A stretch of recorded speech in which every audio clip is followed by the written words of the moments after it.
Hi everyone, I hope you're well. Thanks for clicking on the video.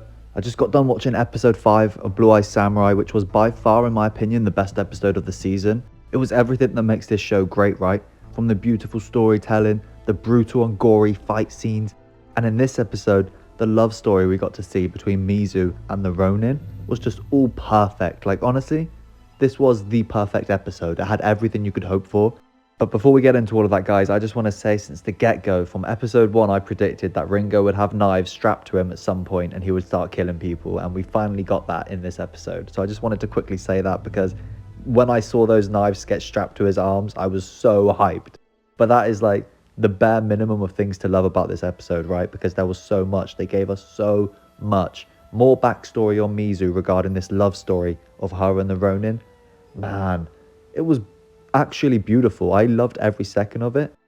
You know, I was just so happy for Mizu that she had someone like that in her life. I had no idea that it was going to end in such a bitter way. You know, having seen that now, I fully understand how Mizu is so disconnected.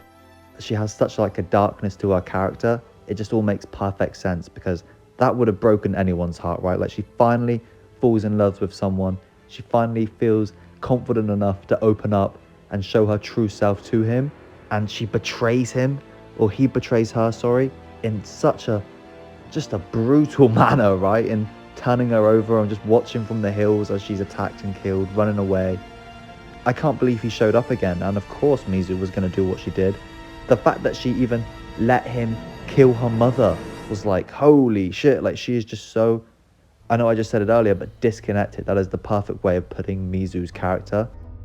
You know, how could she not be through all the trauma she's been through, right? I just think it's such a shame, because I was so hopeful for her during the love story. I thought it was so great. I had no idea it was going to end that terribly. And of course, you can't talk about this episode, right, without mentioning how badass and savage all of the fight scenes were, right? Especially towards the end, where she's fighting all of the, what they call like the Tiger Claw warriors or something like that. You know, she's using the technique she learned from the Ronin in her past.